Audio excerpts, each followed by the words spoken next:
बेटे सुशांत सिंह राजपूत को मुखाग्नि देने के बाद से पिता कृष्ण कुमार सिंह की तबीयत लगातार खराब होती जा रही है। जी हां, सुशांत को गुजरे आज पूरे 3 दिन हो गए, लेकिन हर किसी को अभी भी इस बात पर यकीन करना मुश्किल हो रहा है कि अब वो इस दुनिया में नहीं है। ऐसे में सुशांत की मौत से जितना गहरा धक्का उनके फैंस को लगा है, उतना ही गहरा सदमा लगा है उनके पिता को, क्योंकि सुशांत अपने पिता के इकलौते बेटे थे। ऐसे में अब ताज़ा मीडिया रिपोर्ट्स मिल रही हैं कि सुशांत के पिता की तबीयत लगातार बिगड़ रही है, जिसकी वजह से उनकी बहनें और परिवार वाले काफी परेशान हैं। एक तो सुशांत का यूं दुनिया से चले जाना और अब पिता की तबीयत खराब होना। ऐसे में जाहिर सी बात है कि परिवार वाले परेशान तो होंगे ही। वैसे आपको बता दें कि मुंबई में सुशांत का अंतिम संस्कार करके उनके पिता अपने पटना स्थित घर वापस लौट आए हैं। मीडिया रिपोर्ट्स के हवाले से ऐसा खुलासा हुआ है कि उनकी तबीयत सुशांत की मौत की खबर सुनने के बाद से ही बिगड़ने लगी थी, मगर जवान बेटे को मुखाग्नि देने के बाद वो और ज्यादा टूट गए। रिपोर्ट्स की माने तो सुशांत सिंह राजपूत के पिता मंगलवार को अचानक बेहोश हो गए,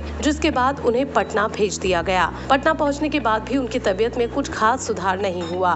बता दें कि सुशांत सिंह राजपूत के पिता सोमवार को बेटे का अंतिम संस्कार करने मुंबई गए थे। उस समय उनकी स्थिति खराब थी। बताया जा रहा था कि पटना एयरपोर्ट पर भी लोगों ने उन्हें सहारा देकर हवाई जहाज पर बैठाया था और मुंबई एयरपोर्ट पर भी वो अपने रिश्तेदारों का हाथ थामकर गाड़ी की ओर बढ़ रहे थे। लेकिन कहा जा रहा है कि सुशांत के अंतिम संस्कार करने के बाद से उनकी तबीयत और ज्यादा खराब होती जा रही है। उनके घर में काम करने वाली महिला लगातार उनका ख्याल रख रही है, लेकिन कोई फायदा होता नहीं दिख रहा। ऐसे में अब क्या होगा आगे, यही बात सुशांत के घर वाले और फैंस को परेशान कर रही है। आपको बता दें कि सुशांत अपने परिवार के इकलौते बेटे थे। ऐसे में हम समझ सकते हैं कि उस पिता के दिल पर क्या गुजर रही होगी जब उन्होंने अपने कांपते हाथों से अपने जिगर के टुकड़े को मुखाग्नि दी होगी। लेकिन क्या करते, बेटा अब साथ छोड़कर जा चुका था।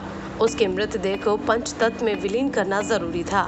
लेकिन अब बस हम यही दुआ करते हैं कि सुशांत के जाने के बाद उनके पिता को भगवान संभल दे और उन्हें इस गम से उबरने की हिम्मत दे।